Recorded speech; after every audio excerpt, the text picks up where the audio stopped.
একই সাথে রয়েছি দুজন, একই ডোরে। আজ 5 বছর পরে নিজের আপন বাড়িতে ফিরে যাচ্ছি। রাস্তা যেন শেষ হচ্ছে না। ওহো, যেতে যেতে আপনাদের আমার পরিচয়টা দিয়ে দিই। আমি রাজ। আমি গত 5 বছর ধরে পড়ালেখার জন্য ঢাকায় ছিলাম, আমার গ্রাম ছেড়ে। 5 বছর পর আজ আমি আমার গ্রামে ফিরে যাচ্ছি। মনের ভিতর কেমন যেন একটা অন্যরকম সুখ কাজ করছে। অনেক সময় ট্রেনে বসে থাকার পর অবশেষে স্টেশনে ট্রেন থামলো। স্টেশন থেকে আমার গ্রামে যেতে 5 মিনিট সময় লাগে, তাই হেঁটেই আমার গ্রামের দিকে যাচ্ছি। গ্রামের মাটির রাস্তা দিয়ে হেঁটে যাচ্ছি, এমন সময় দেখি রাস্তার পাশে দেখি শশা ক্ষেত। আর এটা দেখেই আমার সেই 5 বছর আগে শয়তানির কথা মনে পড়ে গেল। আমি ঘাড়েও শয়তান চাপলো। রাস্তার এক পাশে ব্যাগ রেখে নেমে গেলাম শশা খেতে। একটা শশা হাতে নিতেই পাশে থেকে কে যেন বলল, কিরে, 5 বছর পরেও আর ভালো হলি না? আমি পাশে তাকিয়ে দেখি আমার ছোটবেলার সবচেয়ে কাছের বন্ধু শাহিন দাঁড়িয়ে আছে। আমি তো অবাক। তুই আর ভালো হলি না? বন্ধু, দোস্ত, কতদিন পর দেখা, কেমন আছিস? আমি ভালো আছি, তুই কেমন আছিস? আমি বিন্দাস। আমি তোরে ক্ষেতের ওই পাশ থেকে দেখে চিনে ফেলেছি। তোরে ডাক দিব, এমন সময় দেখি তুই ব্যাগ রেখে খেতে নেমে গেলি, তাই ভাবলাম দেখি আগে। আসলে অনেকদিন পরে দেখে আর লোভ সামলাতে পারলাম না। আচ্ছা চল, আগে বাসায় যা, ফ্রেশ হয়ে তারপর বিকেলে জব্বেশ আড্ডা হবে। দে ব্যাগ, আমি নিয়ে যাচ্ছি। তারপর শাহিন আমাকে বাসায় পৌঁছে দিল। আব্বু আম্মুকে দেখে তো অবাক, কারণ আমি বলছিলাম কালকে আসবো। তারপর ফ্রেশ হয়ে একটা ঘুম দিলাম। 4টার দিকে শাহিনের ডাকে ঘুম ভাঙলো। উঠবি নাকি আরো ঘুমাবি? আরে না না, তুই বস, আমি হাত মুখ ধুয়ে আসছি। ঠিক আছে। তারপর দুজন মিলে বের হলাম বাসা থেকে। গেলাম আমাদের সেই প্রিয় আড্ডাখানায়, আমাদের প্রাইমারি স্কুলের মাঠ।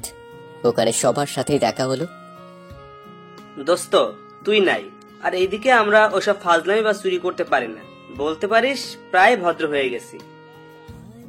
চিন্তা করিস না, আমি এসে গেছি। তুই আসিস কতদিন? কতদিন মানে? আমি আর আমার গ্রাম ছেড়ে যাচ্ছি না। ওয়াও, তাহলে তো আবার শুরু হবে মিশন। এখন আসার পথে রাস্তায় দেখলাম রহিম চাচার মুরগির ফার্মে ভালো ভালো মুরগি। আজকে রাত্রে 1-2টাকে নিতে হবে। বেশি রিস্ক হয়ে যাবে, কারণ ওইখানে একজন পাহারা দেয় রাতে। আরে আমরা 5-6 জন, আমাদের সাথে একজন কোনোভাবেই পারবে না। তারপর সন্ধ্যা পর্যন্ত আড্ডা দিয়ে বাসায় চলে গেলাম। যাওয়ার আগে বলে গেলাম রাত 10টার সময় সবাই এক জায়গায় হতে। সাথে খাওয়া দাওয়া করে রেস্ট নিচ্ছি। এমন সময় শাহিন ফোন দিল। কই তুই? সবাই অপেক্ষা করছে তোর জন্য। কি 10টা বেজে গেছে? তুই তাড়াতাড়ি আয়। ঠিক আছে, তোরা 5 মিনিট অপেক্ষা কর, আমি 10 মিনিটের মধ্যেই আসছি। কি? আর কিছু না বলে ফোন কেটে বেরিয়ে পড়লাম। ওখানে গিয়ে শোন, ওখানে যে আছে আগে তাকে ওখান থেকে কিছু সময়ের জন্য তাড়াতে হবে। কিন্তু কিভাবে? রাফি, তুই রিয়াজ আগে যাবি। ওখানে গিয়ে ঢিল চুড়ে যেভাবেই হোক ওরে ওখান থেকে সরাবি। কাজটা একটু কঠিন। তাহলে আমি আর শাহিন যাই, তোরা ঠিকভাবে 3-4টা মুরগি সরাতে পারবি? না না, এটা পারবো না। এরা চল, আমরা ওরা সরাচ্ছি। তাহলে আমরা 3 জন এখানে বসে আছি, কখনো সরবে। হঠাৎ দেখি পাহারাদার কোথায় যেন দৌড়ে চলে গেল। এই সুযোগ কি আর মিস করি? 4টা মুরগি একসাথে নিয়ে 3 জন দিলাম দৌড়। তারপর একটা নিরাপদ জায়গায় গিয়ে সব কটাকে জবাই করলাম।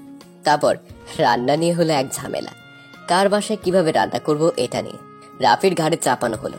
রাফির সাথে সাথে করে নিয়ে গেল সকালে খাওয়া দাওয়া হবে। তারপর সবাই যার যার বাসায় চলে গেলাম। সকালে ঘুম থেকে উঠতে 9টা বেজে গেল। আমি আগেই বাসার সবাইকে না করেছি ডাক না দিতে। তারপর ঘুম থেকে উঠেই শাহিনের ফোন পে নাস্তা না করে বেরিয়ে পড়লাম। সবাই গেলাম রাফির বাসায় খাওয়া দাওয়া করতে। খাওয়া দাওয়া শেষ, শাহিন বলল, দোস্ত তোরা থাক, আমার একটু স্টেশনে যেতে হবে। কেন? আমার বোন আমার খালার বাসায় থাকে ছোট থেকেই, আজ আসবে, তাই ওকে আনতে হবে স্টেশন থেকে। ঠিক আছে, চল, আমিও যাব। তোরা চলে যাবি তো আমরা এখানে কি করব? আমরাও যাব। তারপর সবাই চললাম স্টেশনের দিকে। স্টেশনে ট্রেন আসার 30 মিনিটে আগেই চলে এসেছি। তারপর আর কি অপেক্ষা ছাড়া। 30 মিনিট পর ট্রেন থামলো। সবাই এইদিকে ওদিকে শাহিনের বোনকে খুঁজতে লাগলো, আর আমি এইদিকে ওদিকে সুন্দরী মেয়ে খুঁজি, কারণ আমি ওর বোনকে চিনি না। হঠাৎ শাহিনের বোন ওর ফোনে কল দিয়ে বলল ও এক জায়গায় দাঁড়িয়ে আছে, ওখান থেকে নিয়ে আসতে। চল ওরে ওখান থেকে নিয়ে আসি। তোরা যা নিয়ে আয়, আমি দেখি কোনো মেয়ে আমার কপালে আছে কিনা। তুই আর ভালো হবি না। কেন চান্স নাই? এই তোরা আমার সাথে আয়। তারপর ওরা আর বোনকে আনতে চলে গেল, আর আমি যা করছিলাম তাই করছি। হঠাৎ শাহিনের পাশের জনকে দেখে চমকে উঠলাম। এটা কেমনে সম্ভব? এখানে কি করে? এসব ভাবতে ভাবতেই শাহিন আমার কাছে এসে পড়ল। আমার ওইদিকে নজর নেই। তোর মেয়ে দেখা শেষ হলে চল যাই। হ্যাঁ হ্যাঁ হ্যাঁ চল, কিন্তু তোর বোন কোথায়? এই যে আমার বোন জান্নাত, আর জান্নাত ও হলো আমার বেস্ট ফ্রেন্ড রাজ। জান্নাত আমাকে দেখে এমন একটা ভাব ধরলো যেন ও আমাকে জীবনে প্রথমবার দেখছে। ও হ্যাঁ, আপনাদের তো বলাই হয়নি, জান্নাত আমার এক্স গার্লফ্রেন্ড। ওরে আমি শাহিনের পাশে দেখে চমকে উঠেছিলাম। এখন ভাবছেন এক্স কেমনে হলো? তাহলে চলুন পেছন থেকে ঘুরে আসি। কলেজে ক্লাস শেষ করে কলেজ থেকে বের হয়েছি এমন সময়। এদিকে আসো, তোমার সাথে কথা আছে। আরে আস্তে, কি হলো আবার? মিমের সাথে তোমার এত কি? মিমের সাথে আমার আবার কি হবে? আমি লক্ষ্য করছি মিম ক্লাসের সব সময় তোমার দিকে তাকিয়েছিল। আরে অবজব তো, মিম আমার দিকে তাকিয়েছিল, তাতে আমি কি করব? তুমি কি করবা তাই না? আচ্ছা, ক্লাস শেষ করে আমি দেখছি তুমি মিমের সাথে প্রায় 5 থেকে 7 মিনিট কথা বলেছো। কিসের এত কথা শুনি? আরে ও গতকাল কলেজে আসে নাই, তাই গতকালের পড়াগুলো আমার কাছ থেকে জানতে চেয়েছে। ও তাই? ক্লাসে আর কাউকে খুঁজে পেলে না জিজ্ঞেস করার জন্য? আরে এটা আমি কি করে জানবো? তুমি মিমকে জিজ্ঞেস করো, যাও। বুঝতে পারছি, আমি তখন পুরনো হয়ে গেছি, তোমার এখন নতুন কাউকে লাগবে। এই যে সিনেমা সিরিয়াল দেখে দেখে মুখস্থ হয়ে গেছে একটা ডায়লগ, পুরাতন হয়ে গেছি, এইসব আর ভালো লাগে না, আমি চললাম। এখন আর আমার কথা ভালো লাগবে কেন? এখন তো নতুন কাউকে পেয়ে গেছো। এটা আজকে নতুন না, ইদানিং প্রায় জান্নাত আমাকে সন্দেহ করে। রাতে ফেসবুক চালাচ্ছি, এমন সময় জান্নাত মেসেজ দেয়। মিম তোমার ফটোতে লাভ রিয়েক্ট দিছে, তুমি কিছু বলো নাই কেন? আবার সেই একই গান শুরু করে দিয়েছো। এটাকে মজা মনে হচ্ছে? তো আর কি মনে হবে? দেখো জান্নাত, সবকিছুর একটা লিমিট আছে। কি? আমি লিমিট ক্রস করছি না, লিমিট তুমি ক্রস করছো। আমি কি করছি? তুমি তোমার ফটোতে একটা মেয়েকে কমেন্ট করলে, সাথে সাথে রিপ্লাই দিয়ে দাও। কেন কমেন্ট ডিলিট করতে পারো না? জান্নাত, ইদানিং তোমার বিশ্বাস এতটা নিচে নেমে গেছে বলার বাহিরে। দেখো, এভাবে চলতে দেয়া যায় না। আমি কালকেই তোমার সাথে দেখা করতে চাই, এদিকে চলে আসবে কালকে সকাল 9টায়। সকাল 9টা 12 মিনিট, এটা তো সবাই জানে। মেয়েরা একটু দেরি করে আসে। বলো কি বলতে চাও? দেখো জান্নাত, এভাবে চলতে পারে না। তুমি যদি সবকিছুতেই আমাকে এভাবে সন্দেহ করো, তাহলে আমি আমাদের রিলেশন কিভাবে কন্টিনিউ করব? তুমি যদি সন্দেহের মতো কাজ করো তাতে তোমার কোনো ভুল নেই, আর আমি সন্দেহ করলেই ভুল। আমি কি করছি সন্দেহ করার মতো? আচ্ছা থাক, এসব বিষয় নিয়ে আমি তোমার সাথে কথা বলতে চাই না। আমার মনে হয় এখন থেকে তুমি তোমার মতো আর আমি আমার মতো করে থাকবো, এটাই ভালো হবে। এটা বলেই আমি জান্নাতকে কিছু বলার সুযোগ না দিয়ে ওখান থেকে চলে আসলাম। তার 1 মাস পরে তো আমি আমার গ্রামে চলে আসলাম। তো এই হলো জান্নাতকে আমার চেনার কাহিনী। এখন আমি এটা ভেবে অবাক হচ্ছি, দুনিয়ায় আর কোনো মেয়ে পেলাম না, আমার ফ্রেন্ডের বোনের সাথে প্রেম করতে হলো। এরপর থেকেই মনের ভিতরে একটা ভয় কাজ করতে শুরু করলো। মনে হলো এই যেন শাহিন সবকিছু জেনে গেল। আমি চাইছিলাম না আমার কোনো বন্ধু আমার আর জান্নাতের সম্পর্কে জানুক। এর পরের দিন আর তেমন বাইরে যাওয়া হয়নি। বিকেল 4টার মতো বাজে, এমন সময় হঠাৎ শাহিনের ফোন। দেখে বুক ধরফর ধরফর করতে লাগলো। রাজ, কই তুই? এই তো বাসায়। কেন? একবার আমাদের বাসার সামনে আয়, তোকে নিয়ে এক জায়গায় যাবো। কোথায়? ভয়ে আমার বুক ধড়ফড় করতে লাগলো। আমি শাহিনকে ভয় পাচ্ছি না, ভয় পাচ্ছি শাহিন আর আমার বন্ধুত্বকে। আরে বেটা, আয় আগে। আমি ভয়ে ভয়ে বাসা থেকে বের হলাম। আমার মনের ভিতরে অনেক চিন্তা ঘুরপাক খাচ্ছে। ভয়ে ভয়ে ওদের বাসার সামনে গেলাম। আমাকে দেখি শাহিন বের হয়ে আসলো। কিরে, এত সময় লাগলো আসতে? না, ও একটু দেরি হয়ে গেছে। আচ্ছা, যে জন্য তোকে ডেকেছি, আসলে জান্নাত বলছে গ্রামটা ঘুরে দেখবে, আর তুইও তো 2 দিন হলো আসলি। ভাবলাম তোর সাথে নিয়ে 3জন মিলে গ্রামটা ঘুরে আসি, খুব মজা হবে। ও আমার ভিতরে যেন প্রাণ ফিরে এলো। ও, এই ব্যাপার, ঠিক আছে চল। আরে দাঁড়া, জান্নাতকে আসতে দে।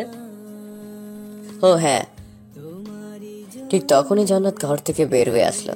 আমি একটা জিনিস বুঝলাম না, ও যখন আমার গার্লফ্রেন্ড ছিল তখন দেখতে যেমন সুন্দর ছিল, এখন তার দ্বিগুণ সুন্দর লাগছে।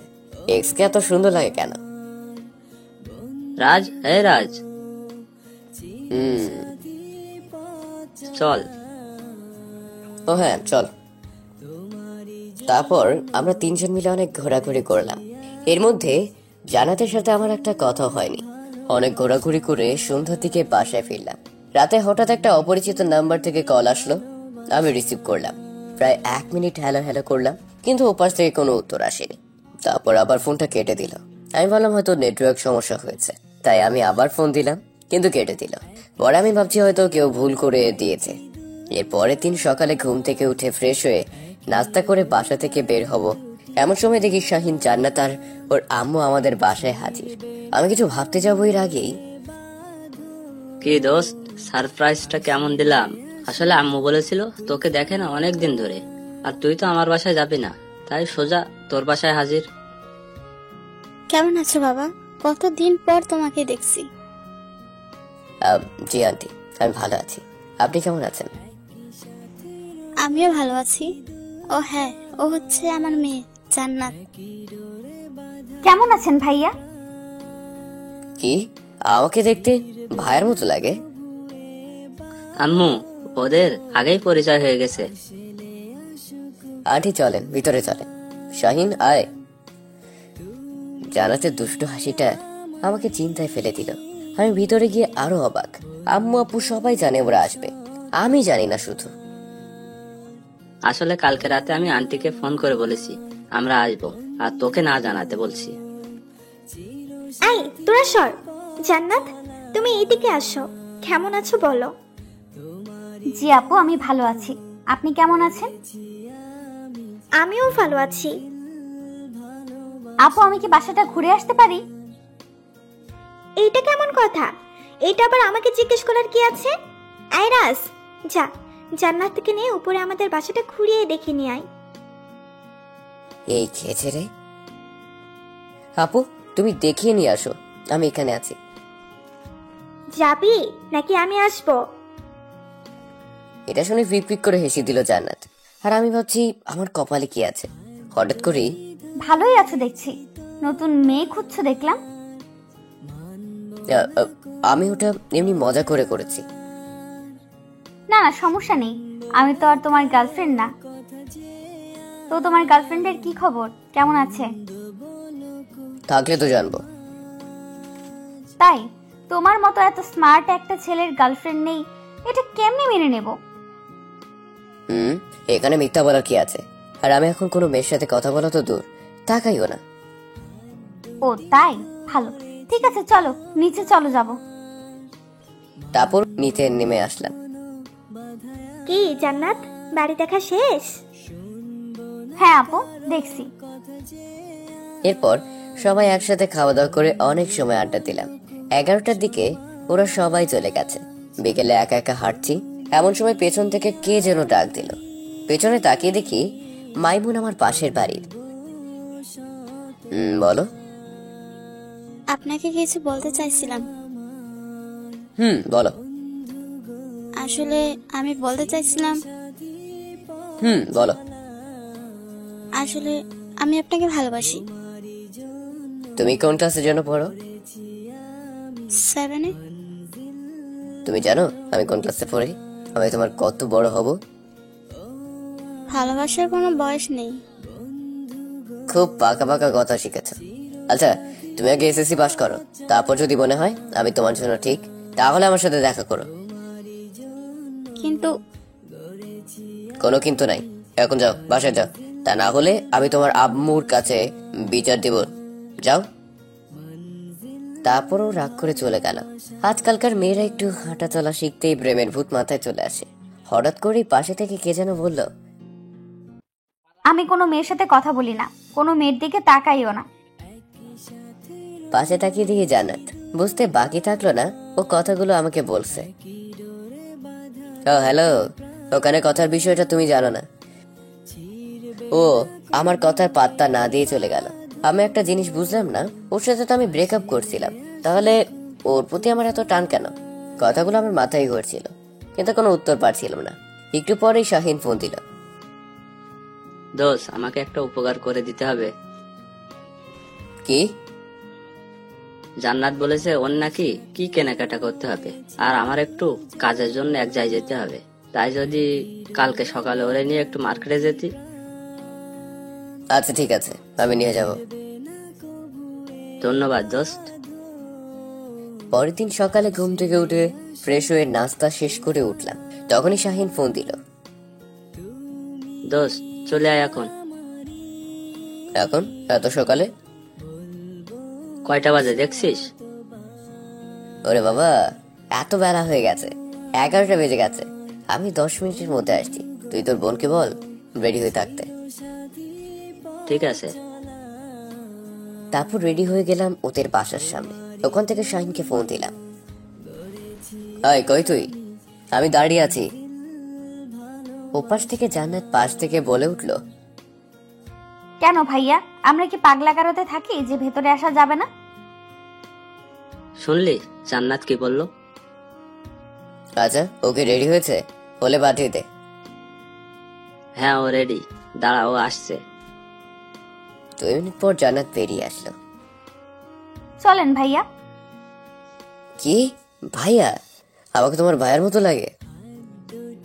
আপনি আমার ভাইয়ের বন্ধু, তো আপনাকে ভাইয়া ছাড়া আর কি ডাকবো ভাইয়া? জান্নাত প্লিজ থামো। দেখো, তোমার সাথে আমি ব্রেকআপ করে ঠিকই ভালো ছিলাম, কিন্তু তুমি গ্রামে যখন আসছো, তোমাকে দেখার পর থেকে আমার কেন জানি মনে হচ্ছে আমার মন থেকে তোমাকে চাই। রাজ, আজকে ভাইয়ার কাজ আছে এটা জেনেই আমি ভাইয়াকে বলেছি আমার আজকে মার্কেট করতে হবে, কারণ আমি জানি ভাইয়া যেতে না পারলে তোমাকে বলবে। হঠাৎ অনেকদিন পর ওর মুখে আমার নাম শুনে সত্যি ভালো লাগছে। কেন? তুমি কি জানো আমি কেন মার্কেটে যাচ্ছি? না, কেন? আগামী শুক্রবারে আমাকে বউ দেখতে আসবে তুমি, এই জন্য। কি? হ্যাঁ, তুমি যেটা শুনেছো সেটাই। কিন্তু এই ব্যাপারে তো শাহিন আমাকে কিছু বলে নাই। ভাইয়া তোমাকে মেহমান আসার আগেই রাতে চমকে দিবে বলেছে। এখন তুমি আমাকে যে চমক দিছো, এর যে বড় যেন চমক আর হয় না। তোমার জন্য তো ভালোই হলো, আর কাউকে দেখে তোমার এক্স মনে হবে না। এক থাপ্পড় মারবো, টেনশনের মধ্যে আবার ভয় দেখায়। এই যে ভাইয়া, চলেন মার্কেট করে আবার বাড়িতে ফিরতে হবে। কি কপাল আমার, নিজের গার্লফ্রেন্ডের বিয়ের মার্কেট করতে হচ্ছে। ও হ্যালো, গার্লফ্রেন্ড না এক্স গার্লফ্রেন্ড। আমি এখন এই, নিজের মুখটা বন্ধ রাখবে একটু, পারলে কোনো আইডিয়া দাও। আমি পারবো না, এখন চলেন মার্কেটের ভেতরে যাই। তারপর আমি আর জান্নাত মিলে ও যা যা লাগে সব কিনে বাড়িতে আসলাম। ওর বাড়িতে পৌঁছে দিয়ে আমি আমার বাড়িতে ফিরে আসলাম। সন্ধ্যার দিকে শুয়ে আছি, ঠিক সন্ধ্যে না, অন্ধকার হয়ে গেছে। ঠিক এমন ওই নাম্বারটায় কল আসলো। এর আগে যে কল দিয়ে কথা বলেনি ওই নাম্বারটা। এমনিতেই টেনশনের মধ্যে আছি, তার উপর আবার এইসব, মাথার রাগ উঠে গেল।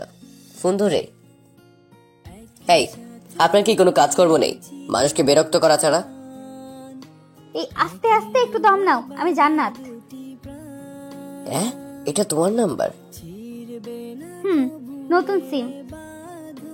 ও, তার মানে ওই দিন কলটা তুমি দিয়েছিলে?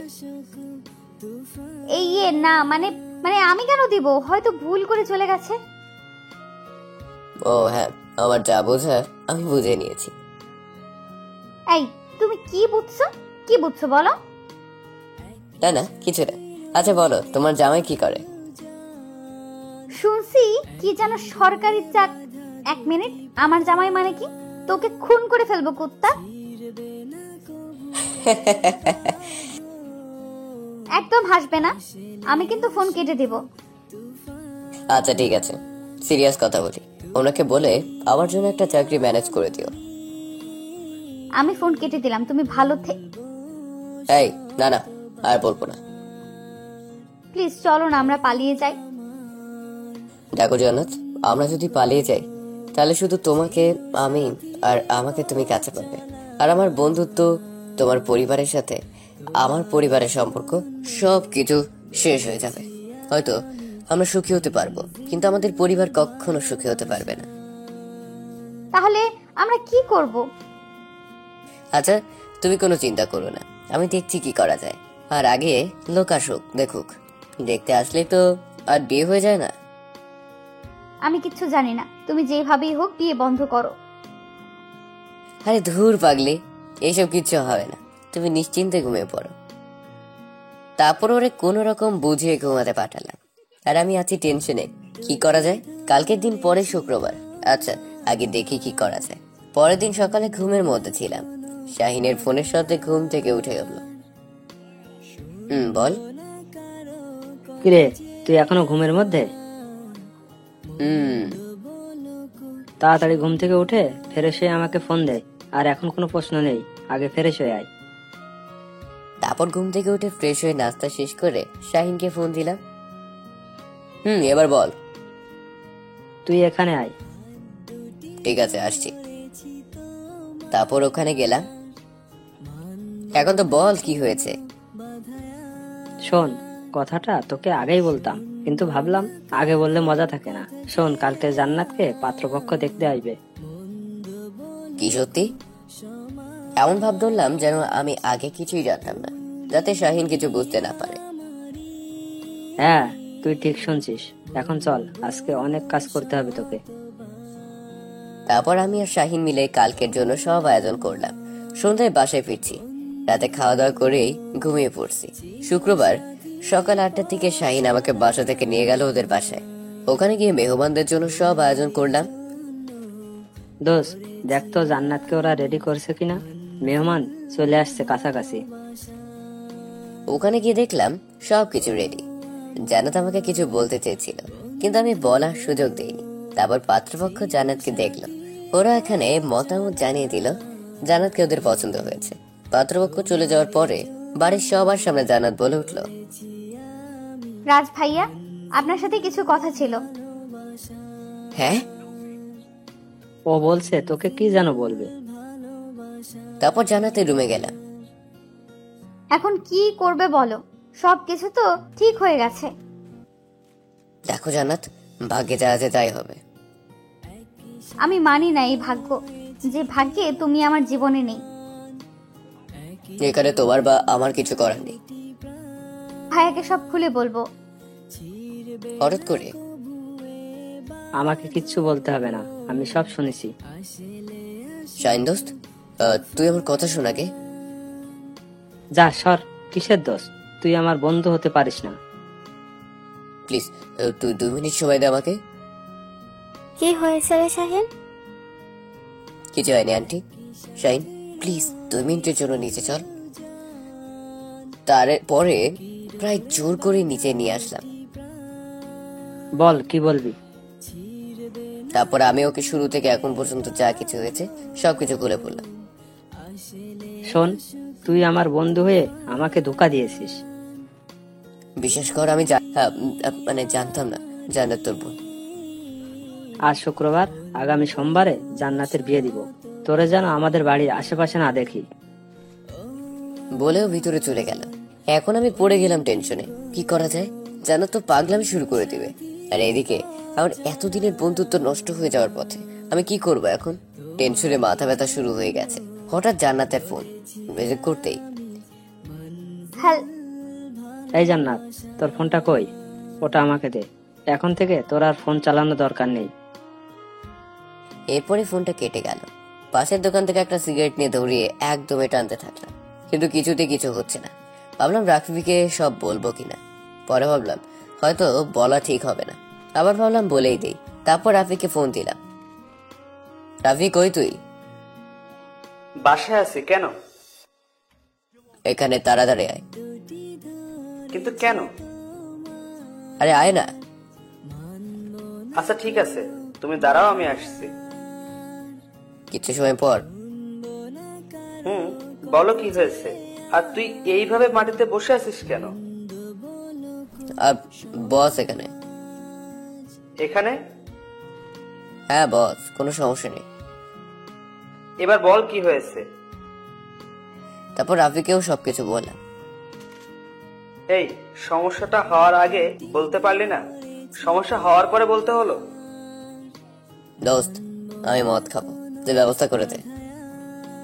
না, এখন আর আপনাকে দেবদাস হতে হবে না, চলেন আপনাকে বাড়িতে দিয়ে আসি।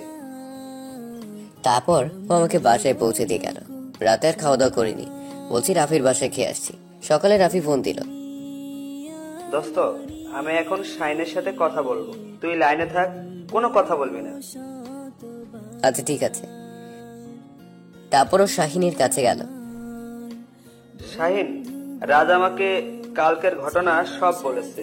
ওরা দুইজন যদি একজন আরেকজনকে পছন্দ করে তাহলে তোর সমস্যা কোথায় বুঝলাম না। দেখ রাফি, যদি তোর ইচ্ছা থাকে তাহলে সোমবারে জান্নাতের বিয়েতে আসিস, আর ইচ্ছা না হলে আসিস না। কিন্তু এই বিষয় নিয়ে আমি একটা কথাও বলতে চাই না। আমি এটা শুনে ফোন কেটে দিলাম। আমি মনে মনে ভাবছিলাম এমনটাই হবে, কারণ শাহিনকে আমি ভালো করে চিনি। কিছু সময় পর রাফি আবার ফোন দিল। না রে দোস্ত, ওরে কোনোভাবেই বোঝাতে পারলাম না। আমি জানতাম, কারণ ওরে আমি চিনি, ও যেটা ভেবে নিবে সেটাই। বলেই ফোন কেটে দিলাম। তারপর মনে মনে ঠিক করে নিলাম আমি আবার চলে যাব অনেক দূরে, আর ওদেরকে আমি আর বাধা দিব না। রবিবার রাতে খাবার টেবিলে, আম্মু আমি কালকে চলে যাব। চলে যাবি মানে? কালকে শাহিনের বোনের বিয়ে, আর তুই না বললে আর যাবি না? এখানেই কলেজে ভর্তি হবি? না আপু, এখানে চেয়ে আমার কাছে মনে হয় ওখানে থাকাই ভালো। আমার কাছ থেকে দূরে থাকতে ভালো লাগে তোর? না না আব্বু, তেমনটা নয়। ওখানে থাকলে পড়ালেখা ভালো মতো করতে পারবো। কি গো, তুমি কিছু বলছো না কেন? আমি আর কি বলবো, ওর যখন ইচ্ছে হয় আসবে, যখন ইচ্ছে যাবে। আমার কথায় কি যায় আসে? আম্মু, তোমরা যেমনটা ভাবছো তেমনটা নয়। তাহলে কি, কয়দিন হলো আসলি? বললি আর যাবি না, এখানেই থাকবি। তাহলে এখন কি? আম্মু, এখানে থাকলে আমার পড়ালেখা ভালো করে করতে পারবো না। তোর যা ভালো মনে হয় তাই কর। বলে আব্বু আম্মু উঠে চলে গেল। তারপর আমিও চলে গেছিলাম আমার রুমে। এসে ব্যাগ গোছাতে ব্যস্ত এমন সময় আপু আমার রুমে আসলো। তোকে দেখে তো মনে হয় না তুই পড়ালেখার জন্য ঢাকায় চলে যাচ্ছিস। আসল ব্যাপারটা কি বল? আসল ব্যাপার আবার কি থাকবে? অন্য কোনো একটা কাহিনী তো আছে এর মধ্যে, বল কি হয়েছে? আর আপু কিছুই না। ঠিক আছে, তুই যখন বলবি না তাহলে আর কি করার, তবে তুই পরে বুঝবি। এটা বলে আপু চলে গেল। পরের দিন সকালে সবার থেকে বিদায় নিয়ে রওনা দিলাম। স্টেশনে গিয়ে দেখি একটা বেঞ্চে শাহিন মাথা নিচের দিকে দিয়ে বসে আছে। ওর পাশ কাটিয়ে চলে যাব এমন সময়। তোর কি মনে হয় সব সময় বন্ধুত্বের জন্য শুধু তুই স্যাক্রিফাইস করবি? এটা আমি আর হতে দিব না। চল। কোথায়? আমাদের বাড়িতে, তোর জান্নাতের কাছে। আজ না জান্নাতের বিয়ে? কে বলেছে তোরে? তুই বলছিস। আর আসার সময় তোদের বাড়ি সাজানো দেখলাম। আরে ওটা তো আমি তোরে পরীক্ষা করার জন্য বলছি। আর আজকে জান্নাতের জন্মদিন, তাই সাজানো হয়েছে। এখন চল, সবাই অপেক্ষা করছে। তারপর গেলাম ওখানে। কি আরো অবাক, দেখি আপু ওখানে। কালকে যদি আমাকে বলতি তাহলে আর স্টেশনে যেতে হতো না। তুমি সব জানতে? শুরু থেকে সব জানি। কিন্তু আপু, আব্বু আম্মুকে কি বলবো? আমি বোঝাবো, কিন্তু একটা শর্ত আছে। কি? তোদের দুইজনকে সামনে পরীক্ষাগুলোতে জিপিএ 5 পেতে হবে। আমি রাজি। জান্নাত উপরে আছে, ওরে নিয়ে আয়। আমি উপরে গেলাম। একদম আমার কাছে আসবে না। আমি ওর কথার পাত্তা না দিয়ে হাঁটু গেড়ে বসে বললাম, প্লিজ ম্যারি মি। ও তো অবাক। অফকোর্স। চলা তোমারই জন্য গড়েছি আমি মঞ্জিল ভালোবাসা। ও আমার বন্ধু গো, চিরসাথী পথ চলা তোমারই জন্য গড়েছি আমি মঞ্জিল ভালোবাসা, মঞ্জিল ভালোবাসা।